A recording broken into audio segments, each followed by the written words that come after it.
think I'm going to go ahead and go with right here.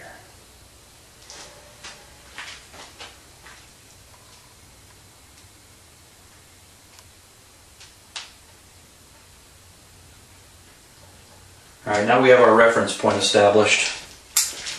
What I've done is just, any home improvement store has these. These are long drill bits, 6-8 inches long. I've got some that are longer that are a little bit smaller, but for the caliper of these branches I needed this size. What you do is you just take this drill bit and you put it on here. And I have learned that if you start in reverse first to create a divot, the drill bit will not walk on the tree. If you just go at this straight off, the drill bit has a tendency to either want to walk up or down or to the side or to the other side. So if you start this drill in reverse, it will create a pocket or a divot or a guide area in the tree so the drill bit doesn't walk all over the place. So we stick it up here in our reference point, go in reverse first, and you do this slow, then in forward, and the drill won't walk all over the place on you. It'll go straight through that point. You start out slow and then progressively get faster as you go through the tree. Make sure you pull it out every once in a while to clean out the drill bit itself.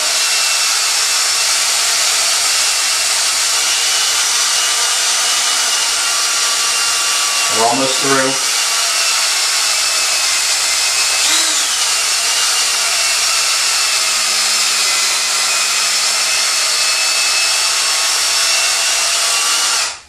That's it as far as creating the hole. Hopefully some of you maybe some of you already knew about going in reverse first to set the point, maybe not. Hopefully some of you maybe learned something new. That's something I just figured out in actually grafting this tree itself. Now, next thing we want to do, if you've noticed on all these other tree branches that I've grafted, is we need to wire this branch. And so that's the next thing, is to go ahead and grab some wire and wire this branch. And the wire does two different things. Number one, it helps support the branch at the bend so it doesn't snap.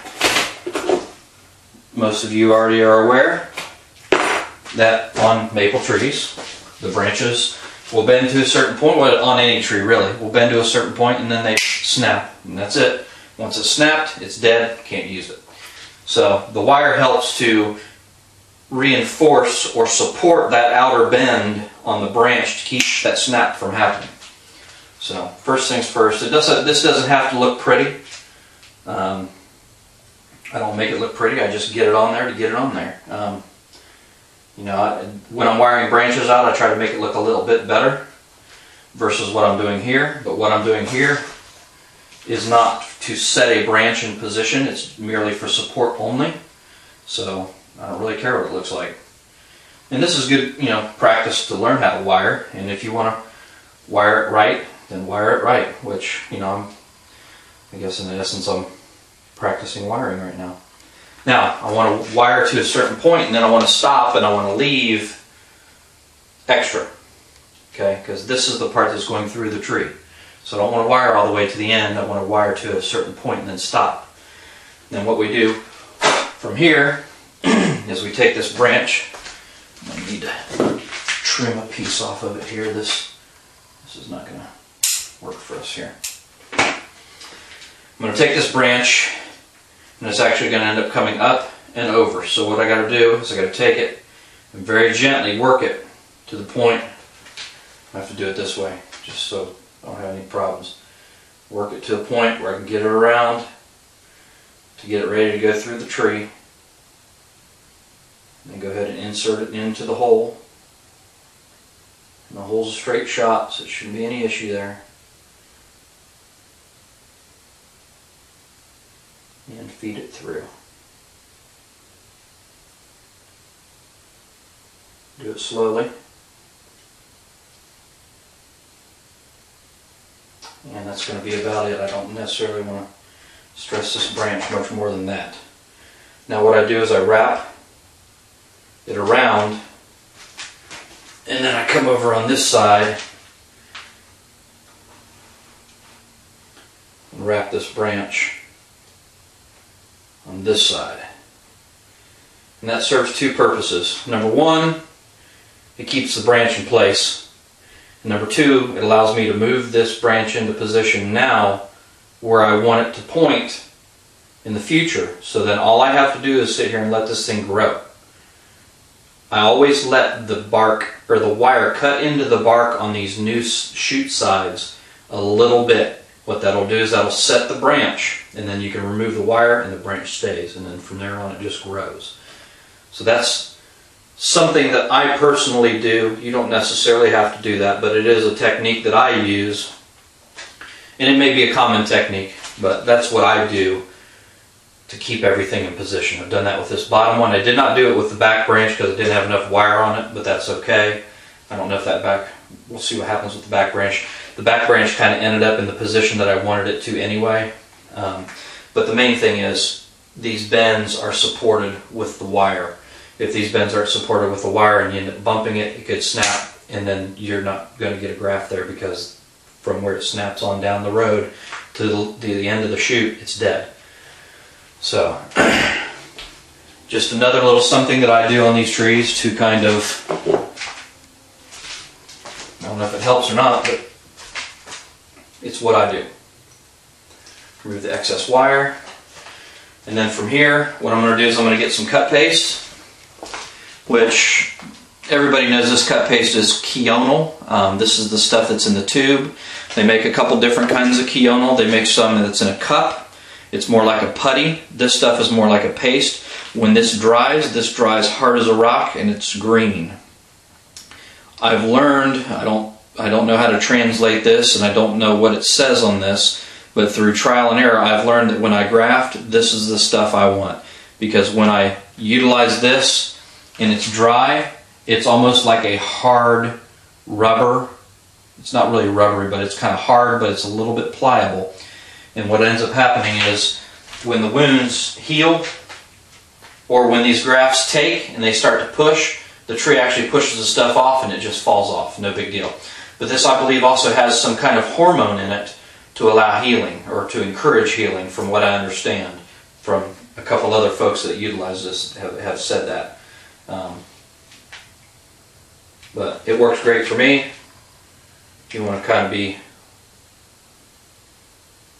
don't want to be stingy with this stuff up here at these graft unions. I put a ton of it on there, because what will happen is when it dries, it's got quite a bit of condensed water in it, and when it dries, it shrinks. And I want to make sure I put it through both sides. Put it through the side that's going through and the side that's coming out.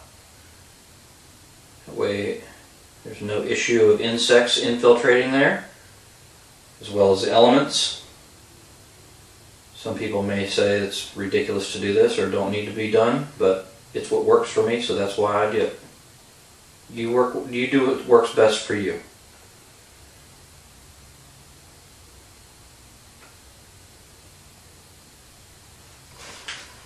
Alright. This little teeny dude back here, I'll just go ahead, since I got some extra on my finger. I don't normally use it for this stuff here. I use a different stuff that's also in a tube, but it's more like a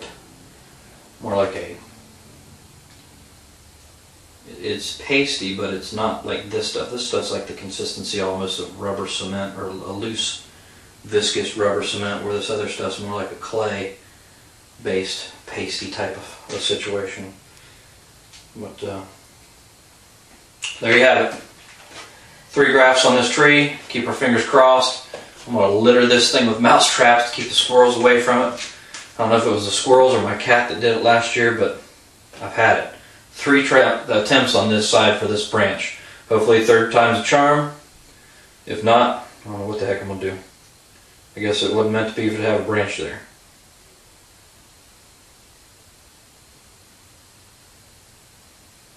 Next up, I'm going to reduce this here further, where we cut the old leader off of. Let me zoom out so you can see that. We're going to reduce that.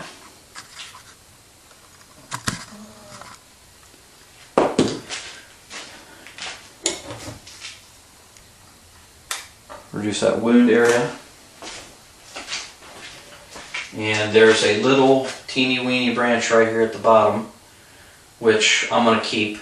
And the only reason I'm going to keep it is to help with the healing and the closing of this wound.